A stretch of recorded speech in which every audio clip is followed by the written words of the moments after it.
जय Hind. Dear students, इस video में आपको ऑन हिज ब्लाइंडनेस पोएम पढ़ाई जाएगी।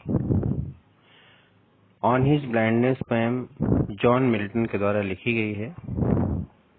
इसका अर्थ होता है ऑन मीन्स पर, हिज मीन्स अपने, ब्लाइंडनेस मीन्स अंधापन, यानी अपने अंधेपन पर। इसमें जॉन मिल्टन ने अपने खुद के जीवन के बारे में पोएम में बताया है। सबसे पहले जॉन मिल्टन के जीवन के बारे में थोड़ा सा देख लेते हैं।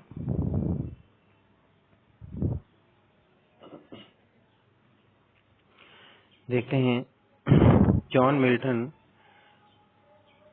फर्स्ट पॉइंट लिखा हुआ है, born on 9 December 1608, Bread Street, London. यानी कि जॉन मिल्टन लंदन के ब्रीट स्ट्रीट में 9 दिसंबर 1606 को उनका जन्म हुआ था। उनके बाबा का नाम, ग्रैंडफादर उनके रिचर्ड मिल्टन उनका नाम था।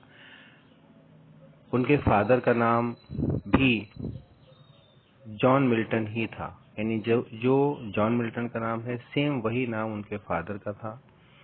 उनकी माँ का नाम सारा जेफरी था। वह अपने माता पिता के तीसरे बच्चे थे। अपनी प्राइमरी और सेकेंडरी एजुकेशन प्राप्त करने के बाद 17 वर्ष की उम्र में वह कैम्ब्रिज के क्राइस्ट कॉलेज में उन्होंने एडमिशन लिया। और इंटरेस्टिंग बात यहाँ पर यह है कि चूंकि बहुत ही वो सुंदर थे, उम्र भी उनकी कम थी, तो उनको लेडी ऑफ द क्राइस्ट, यानी उस कॉलेज की लेडी कहा जाता था। मतलब जो उनके सहपाठी थे वो एक निक नेम के रूप में उनको लेडी ऑफ द क्राइस्ट कहा करते थे, क्योंकि उनका चेहरा गोल था, ग्रे आईज थी उनकी, और बहुत ही फेयर कॉम्प्लेक्शन, यानी गोरे रंग के थे। इसलिए वो देखने में लड़की के समान लगते होंगे, तो उनके जो साथी थे वो उन्हें लेडी ऑफ द क्राइस्ट कहा करते थे। ठीक है। इसके बाद में उनकी 3 शादियां हुई। पहली वाइफ, जिनका नाम मैरी पॉवेल था, जिनसे उन्होंने 1643 में शादी की। उसके बाद उनके साथ जॉन मिल्टन का तलाक हो गया और कुछ समय के बाद उनकी पत्नी मैरी पॉवेल दोबारा से जॉन मिल्टन के पास वापस आ गईं, लेकिन कुछ समय उनके साथ बिताने के बाद 1652 में वो एक्सपायर हो गई। उसके बाद जॉन मिल्टन ने दूसरी शादी कैथराइन वुडकॉक से की।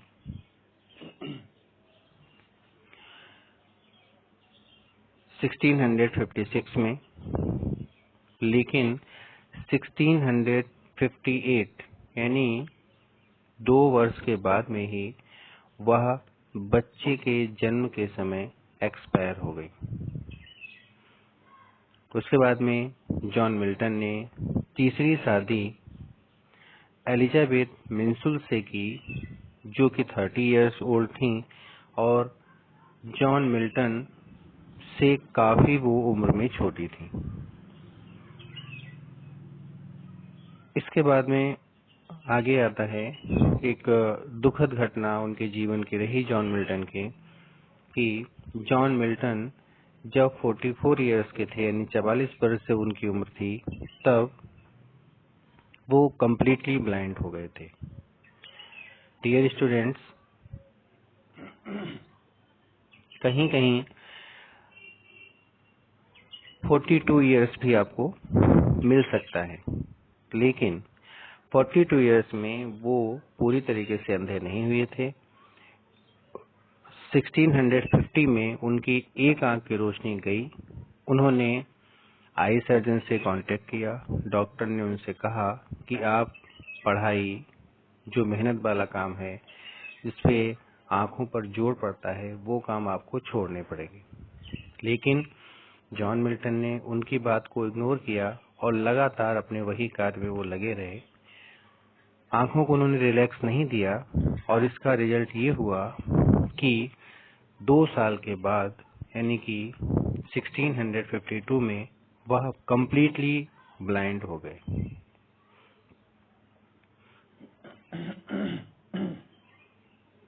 डियर स्टूडेंट्स, उनकी बेटियां थीं।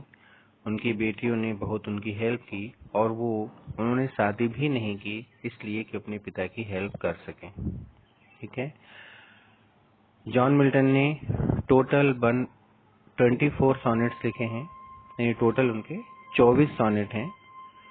और ऑन हिज ब्लाइंडनेस, जो अभी आपको पढ़ना है, वह सोनेट उन्होंने 1673 यानी 1673 में प्रकाशित किया और उनकी मृत्यु 8 नवंबर 1674 को हुई, जब वह 65 वर्ष 10 महीना और 29 दिन के थे।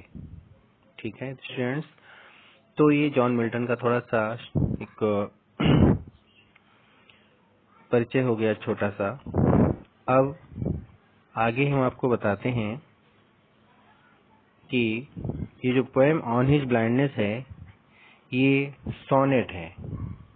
हो सकता है आप लोगों को अभी ये ना जानकारी हो कि सोनेट क्या होता है, तो पहले इसको बता दें। सोनेट जो है वो पोएट्री का ही एक फॉर्म है, यानी फॉर्म्स ऑफ पोएट्री जो है उसका एक हिस्सा होता है सोनेट। यानी यह कह सकते हैं कि जो सोनेट है वह पोएट्री का एक हिस्सा है, एक रूप है। तो क्या होता है सोनेट, देखते हैं। सोनेट की डेफिनेशन लिखी हुई है। लिखा है सोनेट, जो वर्ड सोनेट है, कम्स फ्रॉम इटालियन वर्ड। वह इटली का एक इटालियन लैंग्वेज का एक वर्ड है, शब्द है सोनेटो। ओके, तो सोनेटो शब्द से उसकी उत्पत्ति हुई है। और सोनेटो जो इटालियन वर्ड है, उसका अर्थ होता है लिटिल सॉन्ग, यानी कि छोटा सा गीत, छोटी सी कविता। फिर लिखा है नीचे, it is a lyric poem consist of 14 lines. यह एक कविता होती है, लिरिक पोएम होती है, जिसमें कंसिस्ट में समाई होती हैं 14 लाइन्स, 14 लाइनों की एक कविता होती है। ओके स्टूडेंट्स, अब इसको पार्टीशन भी इसका किया गया है। सोनेट्स जो हैं वो 2 प्रकार के दिखाए गए हैं।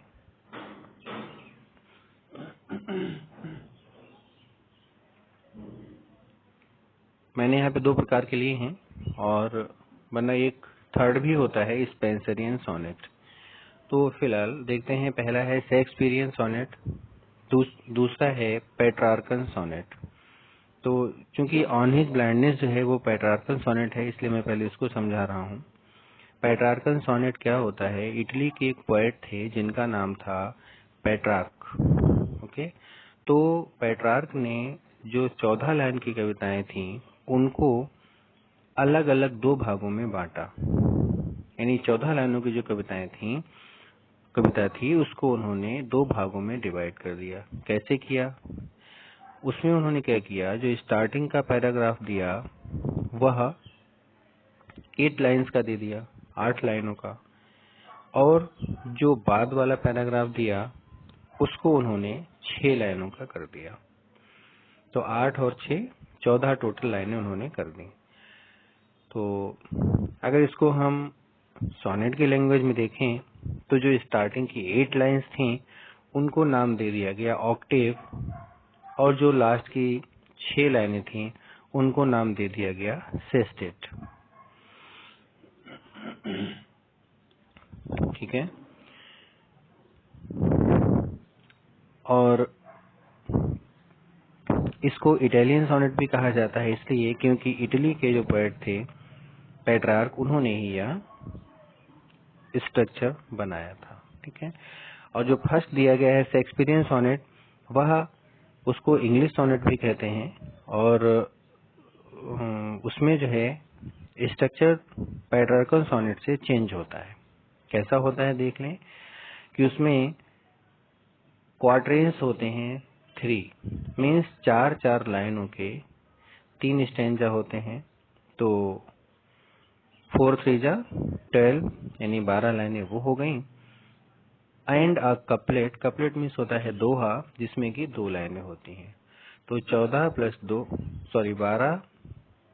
प्लस 2 यानी कि कितनी हो गई? 14। तो शेक्सपियर ने जो सोनेट की फॉर्म को यूज किया, वो उन्होंने क्वार्टरेंस और कपलेट वाला रूप यूज किया, जिसमें 3 लाइनों के 4 स्टैंजा होते थे, और 4 लाइनों के 3 स्टैंजा होते थे, और एक दोहा हुआ करता था। इसका दूसरा नाम इंग्लिश सोनेट भी है। तो दोबारा से देख लें कि जो सोनेट है वो 14 लाइनों की एक छोटी सी कविता होती है, और जो ऑन हिज ब्लाइंडनेस हम लोग पढ़ने जा रहे हैं वह पेट्रार्कल सोनेट है, क्योंकि उसमें 8 लाइनें अलग होती हैं और 6 लाइनें अलग होती हैं। 8 और 6 लाइनों का बीच में दोनों के बीच में एक गैप होता है। तो ये हो गया सोनेट। सोनेट क्या है, उसके कितने पार्ट होते हैं, एक बताया है। स्पेंसरियन सोनेट भी होता है, वो मैंने यहाँ पर नहीं लिया है, अगले क्लासों में आपको बताया जाएगा। आगे देखते हैं। अब आते हैं हम लोग डायरेक्टली पोएम पर। तो ऑन हिज ब्लाइंडनेस जो पोएम है वह आपके सामने समय स्क्रीन पर दिख रही है आपको। थोड़ी सी इसमें एक मिस्टेक ये है कि इसमें उन्होंने डिवाइड नहीं किया है 8 और 6 लाइनों को, जिसने भी जो टाइपिंग हुई है, थोड़ी टाइपिंग मिस्टेक इसमें रही है। ऊपर की 8 लाइनें जो हैं वो अलग होनी चाहिए, बीच में थोड़ा गैप होना चाहिए, और लास्ट में 6 लाइनें अलग। तो मीन्स ये कह सकते हैं कि ऊपर का ऑक्टेव होगा और नीचे सेस्टेट होगा, क्योंकि ये पेट्रार्कल सोनेट है इसलिए। ओके, तो देखते हैं ऑन हिज ब्लाइंडनेस जो पोएम है, इसमें जॉन मिल्टन ने अपने अंधेपन पर, अभी ऊपर बताया मैंने आपको, जॉन मिल्टन 44 इयर्स की एज में ब्लाइंड हो गए थे कम्प्लीटली। तो उन्होंने एक दुख व्यक्त किया है कि वो अंधे हो गए, और अंधे होने के बाद उनका जीवन कैसा कटेगा, इस पर उन्होंने डिस्क्राइब किया है।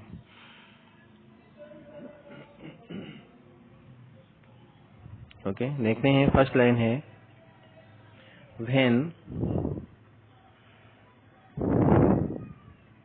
when I consider how my light is spent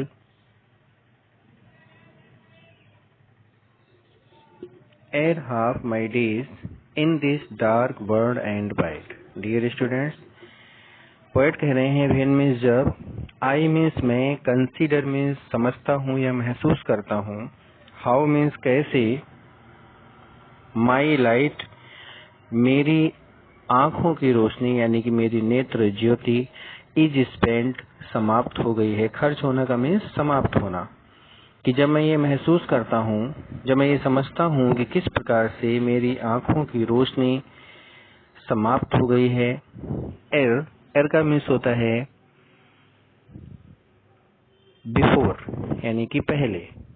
half my days, half means आधा, माई मीन्स मेरे, डेज का मीन्स दिन। मेरे दिन का मतलब यहाँ पर ये हुआ कि मेरी उम्र, ठीक है। लोग कहते हैं कि ईश्वर जब किसी को जन्म देता है तो वो उसको दिन गिन करके देता है। तो यहाँ पर जॉन मिल्टन ने कहा है हाफ माई डेज, इसका मतलब वो कहना चाहते हैं कि जो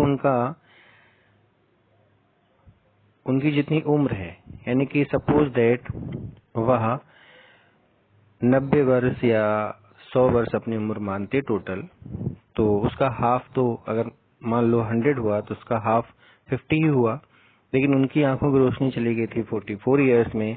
इसीलिए उन्होंने कहा है कि मेरे जीवन के आधे वर्षों से पहले ही मेरी आंखों की रोशनी चली गई है। In this dark world and wide, इस अंधकार भरे वर्ल्ड मीन संसार में, एंड वाइड और विस्तृत संसार में। तो जिसके पास आंखों की रोशनी नहीं होगी, जिसे दिखाई नहीं देगा, उसे संसार तो अंधेरा लगेगा ही। संसार ऑलरेडी वाइड है ही, बट जिस इंसान को दिखना बंद हो जाए उसके लिए संसार और भी विस्तृत हो जाता है। ठीक है, तो देख लेते हैं 2 लाइनें कि पोएट कह रहे हैं कि जब मैं ये महसूस करता हूँ कि किस प्रकार से मेरी आधी उम्र से पहले ही मेरी आंखों की रोशनी इस अंधकार भरे संसार में और इस विस्तृत संसार में चली गई है, तो पोएट यही कहना चाहता है कि मुझे बहुत दुख भी होता है और कष्ट होता है। And that one talent which is death to hide. Poet कह रहा है कि और दैट मीन्स जो, वन मीन्स एक, टैलेंट मीन्स योग्यता, और जो एक योग्यता मेरे पास थी, विच मीन्स जो, इज मीन्स है, डेथ मीन्स मृत्यु, मृत्यु जैसी, टू हाइड मीन्स छुपी हुई, कि जो योग्यता मेरे पास थी वह अब जैसे कि मर गई हो और छुपी पड़ी हो मेरे अंदर। लॉस्ट मीन्स होता है ठहर जाना, रुक जाना, कि जिस प्रकार से ऐसा लगता है कि मेरी वो क्वालिटी जो थी वो एकदम ठहर गई है, रुक गई है, विद मी यूजलेस, और मेरे लिए वह एकदम बेकार हो चुकी है। यानी जो क्वालिटी मेरे पास थी कविता लिखने की, जो पोएम्स को कंपोज करने की क्वालिटी मेरे पास थी, अब वह क्वालिटी जो है वह पूरी तरीके से हमारे लिए ठहर चुकी है और रुक चुकी है। ओके, तो कह रहे हैं कि अब टैलेंट की बात करें तो टैलेंट, पोएट के पास टैलेंट क्या था? पोएट के पास टैलेंट सिर्फ यही था कि पोएट कविता लिखने की क्षमता रखता था। तो चूंकि उसकी आंखों की रोशनी नहीं है, अब आंखों की रोशनी जब वो देख नहीं सकता तो कैसे वो कविता लिखेगा? इसलिए वो कह रहा है कि जो हमारा टैलेंट है वो है तो मेरे अंदर, लेकिन उसको हम बाहर नहीं निकाल सकते क्योंकि वह मेरी आंखों की रोशनी जाने के साथ साथ में मर जैसा गया है, और वो टैलेंट अब हमारे बाहर नहीं आ सकता। दो माई सोल मोर बेंट, अब पोएट कह रहा है यद्यपि मेरी आत्मा बहुत ही इच्छुक है टू सर्व, सेवा करने के लिए, देयर विद मीन्स उसकी, माई मेकर, जिसने मुझे बनाया। यानी पोएट कहना चाह रहा है कि जिस ईश्वर ने मुझे बनाया, देखते हैं मेकर में एम कैपिटल है और निर्माता यानी ईश्वर होता है, कि जिस भगवान ने, पोएट कह रहा है, मुझे बनाया है और जिन्होंने मुझे ये क्वालिटी दी है, मैं ये चाहता हूँ कि उस क्वालिटी का प्रयोग करके मैं अपने ईश्वर की पूरी सेवा करूं। एंड प्रेजेंट, और मैं प्रस्तुत करना चाहता हूँ माई ट्रू अकाउंट, अपना सच्चा लेखा जोखा। यानी पोएट कह रहा है कि जब मैं ये नहीं चाहता हूँ कि मैं कुछ झूठ बोलूं, कि मैंने जो भी किया है अपनी लाइफ में, मैं बिल्कुल सच्चा अपना अकाउंट ईश्वर के सामने प्रस्तुत करना चाहता हूँ। लेस्ट का मीन्स होता है कहीं ऐसा न हो कि, ही मीन्स वह, देखें ही में एज कैपिटल है, भगवान के लिए आया है, कि कहीं ऐसा न हो कि वह मीन्स ईश्वर, रिटर्निंग, कि जब मैं मरने के बाद दोबारा ईश्वर के पास वापस जाऊं। चाइल्ड मीन्स होता है फटकारना। ठीक है, तो पोएट कह रहे हैं, यहाँ से हम ये भी मान सकते हैं कि कभी कंप्लीटली गॉड माइंडेड है, भगवान को मानता है, भगवान से डरने वाला है, ईश्वर से डरता है, और इसलिए वो ये सोच रहा है कि जो भगवान ने क्वालिटी हमें दी थी उस क्वालिटी का हम पूरी तरीके से इस्तेमाल कर पाए तो अच्छा होगा।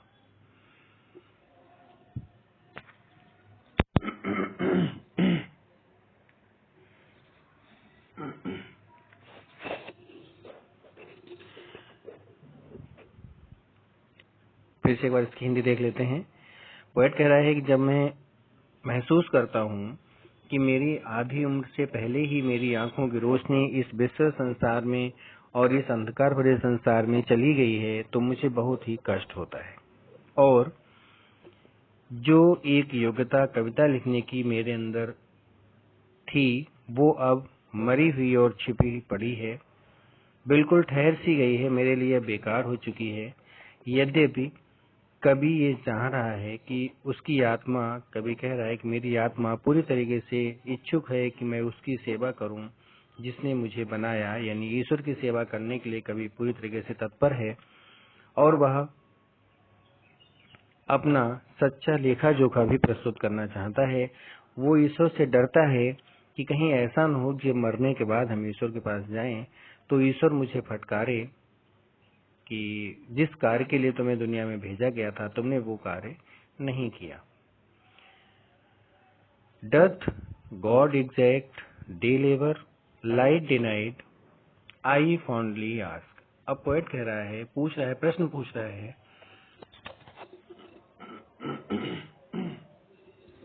कि क्या ईश्वर एग्जैक्ट मीन्स बिल्कुल ठीक, एग्जैक्ट, डे लेबर दिन भर परिश्रम, लाइट डिनाइट, लाइट मीन्स वही नेत्र ज्योति, और डिनाइट का मीन्स नष्ट होना, समाप्त होना। ओके, तो पोएट कह रहा है, ईश्वर से प्रश्न पूछ रहा है। आगे उसने कह भी दिया है, आई फॉन्डली आस्क। फॉन्डली मीन्स होता है मूर्खता पूर्वक, कि मैं मूर्खता पूर्वक इस बात को पूछता हूँ। कैसे कि ईश्वर, लोग कहते हैं ना, ईश्वर जो भी करता है वो अच्छे के लिए ही करता है। तो और ईश्वर से कोई प्रश्न पूछना एक साधारण मानव जाति की मूर्खता ही तो होगी। तो पोएट कह रहा है, मैं चूंकि एक मानव जाति का हूँ तो उसे पूरा भरोसा भी ईश्वर में है, इसलिए वो ईश्वर से प्रश्न तो पूछ रहा है कि क्या मेरी आंखों की रोशनी जाने के बाद भी ईश्वर ये चाहता है कि मैं सारे दिन भर कठिन परिश्रम करूं। और उसने प्रश्न पूछ दिया, साथ में ये भी कह दिया कि मैं मूर्खता पूर्वक इस बात को ईश्वर से पूछता हूँ। ठीक है, तो इतना सब कुछ स्टार्टिंग से कभी टेंशन में रहा, उसने बड़बड़ाया, सोचता रहा कि हमें क्या करना है। पोएट भगवान क्या हमसे अब भी काम करवाना चाहता है जबकि मेरी आंखों की रोशनी भी छिन गई है। तो ये सब बड़बड़ाने के बाद बहुत ज्यादा जब पोएट टेंशन में आ जाता है तो आगे देखें, लिखा है, बट पेशियंस टू प्रिवेंट, लेकिन पेशियंस मीन्स अंतर आत्मा, टू प्रिवेंट, प्रिवेंट मीन्स होता है रोकना। लेकिन पोएट की जो अंतर आत्मा है वह उसे रोकती है, किस बात से, दैट मरमर, उस मरमर मीन्स होता है बड़बड़ाना, कि पोएट जो बड़बड़ा रहा होता है उस बड़बड़ाहट से पोएट को उसकी अंतरात्मा रोकती, मतलब उसके अंदर से एक आवाज आती है, उसकी अंतरात्मा जो है, जो अंतर्मन है पोएट का, वो ये कह रहा है कि नहीं, पोएट से उसने कहा कि नहीं, तुम शायद गलत सोच रहे हो। और सून रिप्लाईज, सून मीन्स जल्दी ही, रिप्लाईज का मीन्स होता है उत्तर आना। ओके, तो पोएट की अंतरात्मा ने पोएट को रोका कि जो बड़बड़ा रहे हो वो गलत है, और जल्दी ही पोएट की अंतरात्मा से एक प्रश्न का उत्तर सामने आता है, जो प्रश्न कभी पूछ रहा है ईश्वर से। तो उस उत्तर में बताया जाता है, अंतरात्मा से जो आवाज आती है, मन से जो एक भावना निकलती है, उसमें कहा जाता है, गॉड डथ नॉट नीड, ईश्वर को doth not means does not, need means आवश्यकता, कि ईश्वर को आवश्यकता नहीं होती है आइदर मेंस वर्क, किसी भी मनुष्य के द्वारा कार्य करवाने की, और हिज ओन गिफ्ट, या ईश्वर यह भी नहीं चाहता है कि उसके अपने, गिफ्ट मीन्स होता है उपहार। ठीक है, तो उसके अंतरात्मा से आवाज निकलती है, और वो आवाज ये होती है कि उससे बताया जाता है कि ईश्वर को किसी भी मनुष्य के द्वारा कार्य करवाने की कोई आवश्यकता नहीं है, और ईश्वर यह भी नहीं चाहता है कि ईश्वर ने जो उपहार दिए हैं, जो गिफ्ट दिए हैं मनुष्य जाति को के लिए, उपहार का मीन्स जो सुंदरता बिखेरी है संसार में, जो प्राकृतिक चीजें ईश्वर ने हमें प्रदान की हैं, जो संसार में जो भी चीजें ईश्वर के द्वारा निर्मित हैं, तो वो सारी चीजें ईश्वर की ही हैं, उनको हम ईश्वर का गिफ्ट मान सकते हैं। तो यहाँ पर ये भी कहा जा रहा है कि ईश्वर के द्वारा जो उपहार दिए गए हैं मनुष्य जाति को, तो ईश्वर यह भी नहीं चाहता है कि मनुष्य जाति उन उपहारों के बदले में हमारे लिए कुछ करे। ठीक है, ये बात उसके अंदर से निकलती है। हु बेस्ट, अब उसकी अंतरात्मा यह भी कहती है कि वो लोग अच्छे होते हैं। बियर मीन्स सहन करते हैं। हिज मीन्स उसके द्वारा दिए गए, यानी ईश्वर के द्वारा दिए गए। Mild, MILD, mild, mild means हल्के।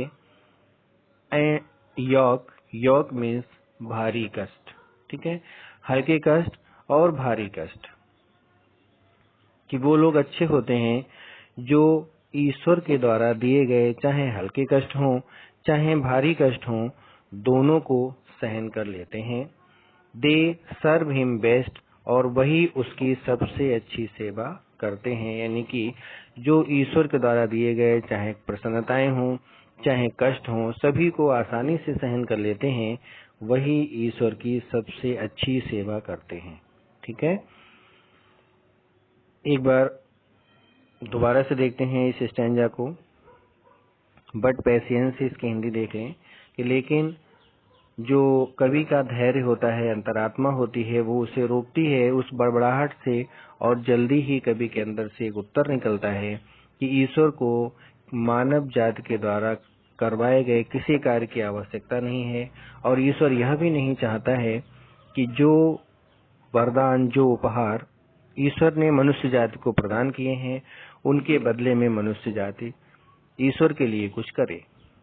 वो लोग सबसे अच्छे होते हैं, कवि कह रहा है, जो ईश्वर के द्वारा दिए गए हल्के और भारी दोनों कष्टों को आसानी से, शांति से सहन कर लेते हैं, और वही उसकी सबसे सच्ची सेवा करते हैं, सबसे अच्छी सेवा करते हैं। डियर स्टूडेंट्स, बताना चाहूंगा कि यहाँ पर एक वर्ड आया है यॉक, YOKE। ठीक है, दिख रहा होगा आपको, मैंने जूम कर दिया है। YOKE, yoke. ठीक है, यॉक का मीन्स मैंने भी बताया भारी कष्ट। ओके, तो ये भारी कष्ट जो है वो कहाँ से लिया गया है? यॉक का जो वर्डली मीनिंग है, जिसका शाब्दिक अर्थ है, वो होता है जुआ। ठीक है, तो जुआ के बारे में अगर आपसे पूछा जाए कि जुआ क्या होता है, तो मेरे ख्याल से जिनको जानकारी है तो वो शायद दो जुआ के बारे में बता सकते हैं। एक तो जुआ वही जो एक कीड़ा टाइप का होता है, जो बालों में पाया जाता है। एक जुआ आप लोगों ने सुना होगा, लोग होली दिवाली में खेल लेते हैं, गैम्बल, जुआ खेलना। ठीक है, लेकिन मैं इन दोनों में से किसी जुआ की बात नहीं कर रहा हूँ। ठीक है, यहाँ पे जो जुआ की बात हो रही है वो जुआ होता है जो कि हल चलाते समय बैलों के कंधों पर रखा जाता है। ठीक है, जो छात्र ग्रामीण एरिया से होंगे, जो इनका संबंध गांव से होगा, उन्होंने देखा भी होगा। हो सकता है शहर के छात्रों के सामने भी ये बात ना आई हो, उन्होंने ना देखा हो, लेकिन जो गांव के छात्र हैं उन्होंने देखा होगा। तो जो जब हल जोता जाता है तो जुआ जो है वो दो बैलों के कंधों पर रखा जाता है। मैं आपको चित्र दिखा रहा हूँ, मैंने अरेंज करके रखा है, देखते हैं। ये है चित्र। तो जैसे ये देखिए, ये ऊपर लिख रखा है जुआ। देखिए बैल खेत जोता जा रहा है, तो जो दो बैल हैं, बैलों के कंधों पर एक लकड़ी का फ्रेम रखा हुआ है, एरो लगा रखा है मैंने ऊपर से। तो लकड़ी का फ्रेम है, ये एक सीढ़ी नुमा बना होता है, और इसमें एक साइड में देखिए लकड़ी लगी होती है दोनों तरफ, और जब हल चलाया जाता है तो हल देखो इन लकड़ी जो लंबी सी सीढ़ी नुमा है, इसके बीचों बीच में लकड़ी हल बांध लिया जाता है और एक साइड में एक बैल की गर्दन, दूसरे साइड में दूसरे बैल की गर्दन फंसा दी जाती है और देख सकते हैं साइड से एक लोहे की रॉड जो होती है वो डाल दी जाती है, जिससे कि दोनों बैलों की गर्दन एक तरफ लकड़ी का और एक तरफ जो लोहे की रॉड है उसके बीच में फंसी रहती है। तो डियर स्टूडेंट्स, यहाँ पर मैं समझाना ये चाह रहा था कि यॉक क्या होता है। तो इसी जुआ को जो बैलों के कंधों पर रखा जाता है इसको यॉक कहा जाता है। और अब समझ लें कि बैलों के कंधे पर जब जुआ रखा होता है तो बैलों के लिए बहुत भारी कष्ट होता है। ये इतना भारी कष्ट होता है बैलों के लिए कि चाहे कोई सा भी मौसम हो, बैल की बीमार हो या काम ना करना चाहता हो, लेकिन जब वो उस जुआ में फंसा होता है, पीछे से उसके डंडे मारे जाते हैं, तो इतना कष्ट में वो होता है कि हर प्रकार के मौसम में उसे काम करना ही पड़ता है, उसकी मजबूरी होती है। तो यहाँ पर इस बर्ड को इसलिए ले लिया गया है ताकि दिखाया जा रहा है कि इतना भगवान हल्के कष्ट दें तो ठीक है, अगर भारी कष्ट दें वो भी इतने भारी जैसा कि बैलों को भारी कष्ट होता है जब वो जुआ में फंसा हुआ होता है, तो उतने भारी कष्टों को और चाहे हल्के कष्ट हों, दोनों कष्टों को जो व्यक्ति सहन कर लेता है वही ईश्वर की सबसे अच्छी सेवा करता है। ठीक है, फिर से आगे चलते हैं अपनी पोएम की तरफ।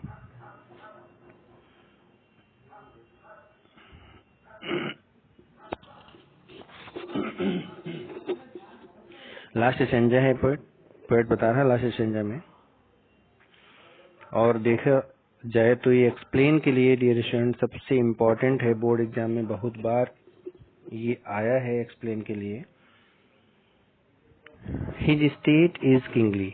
अब इस स्टैंजा में क्या हुआ है कि पोएट ने जो ईश्वर है उसकी तुलना राजा के राजसी ऐशो आराम से कर दी है। ओके, कभी कह रहा है कि भगवान की जो स्थिति है इज किंगली। किंगली मीन्स होता है राजसी, यानी कि राजाओं के समान, कि जैसे राजसी वैभव होते हैं, ठाट बाट होते हैं, ठीक राजाओं के समान ही ईश्वर भी बहुत ही वैभवशाली, बहुत ही अच्छे से अपने जीवन को काटता है, यानी कि राजा के समान भगवान की स्थिति होती है। Thousands at his biding speed, हजारों की संख्या में उसके, बाइडिंग मीन्स आज्ञा का पालन करना, स्पीड मीन्स तेज गति से। तो यहाँ थोड़ा सा कंप्लीट नहीं लिखा हुआ है, जैसा है पर में वैसा ही समझना है हम लोगों को। तेज गति से आज्ञा का पालन करने वाले हजारों की संख्या में, तो कॉमन सेंस अगर हम लोग लगाएं तो ये कह सकते हैं कि भगवान के पास हजारों की संख्या में होंगे, भगवान की आज्ञा का पालन करने के लिए होंगे और बड़ी तेज गति से चलने वाले होंगे। ठीक है, तो ये कह सकते हैं कि भगवान के पास ऐसे कौन लोग होते हैं? देवदूत होते हैं। ठीक है, तो पोएट कह रहा है कि भगवान की स्थिति बिल्कुल राजा की स्थिति के समान होती है। जैसे राजा के पास राजदूत होते हैं, ठीक उसी प्रकार से ईश्वर के पास देवदूत होते हैं, हजारों की संख्या में होते हैं और उनकी गति भी बहुत ही तीव्र होती है ईश्वर की आज्ञा का पालन करने के लिए। एंड पोस्ट ओवर मीन्स होता है घूमते रहना, भटकते रहना। लैंड एंड ओशन, पृथ्वी पर यानी भूलोक में, एंड ओशन और समुद्र लोक में, पाताल लोक में। ठीक है, यानी हर जगह, चाहे पृथ्वी हो, चाहे आकाश हो, चाहे समुद्र हो, यानी हर लोक में जो भी लोक है, तीनों लोकों में जो भगवान के देवदूत होते हैं वह भटकते घूमते हैं विदाउट रेस्ट, बिना आराम किए हुए। मीन्स भगवान के देवदूत जो होते हैं वो इतने पावरफुल होते हैं कि उन्हें आराम करने की भी जरूरत नहीं होती है।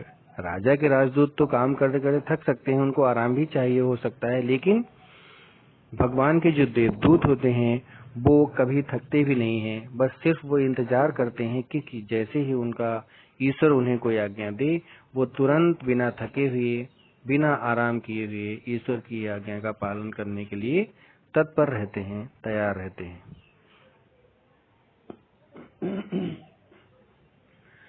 और लास्ट लाइन में पोएट ने कहा है, दे आल्सो सर्व, वे लोग भी सेवा करते हैं ईश्वर की। हु मीन्स जो, ओनली मीन्स केवल, stand and wait, stand means खड़े हो जाते हैं, एंड वेट और इंतजार करते हैं। तो स्टैंड एंड वेट का मतलब हम ये कह सकते हैं कि रुक करके इंतजार करना, यानी कि अपना सब कुछ ईश्वर पर छोड़ देना, ईश्वर पर न्यौछावर कर देना। तो पोएट ये कह रहा है कि वे लोग भी सबसे अच्छे सेवक होते हैं ईश्वर के, जो अपना सब कुछ ईश्वर पर छोड़ देते हैं और ईश्वर में ही अपना पूरा समर्पण कर देते हैं। ठीक है, फिर से देखते हैं हिज स्टेट से इसकी हिंदी, कि उसकी स्थिति यानी भगवान की स्थिति राजा के समान होती है। जिस प्रकार से राजा के राजदूत होते हैं, उसी प्रकार से भगवान की आज्ञा का पालन करने के लिए हजारों की संख्या में बहुत ही तेज गति से चलने वाले देवदूत राजा के पास, ईश्वर के पास होते हैं।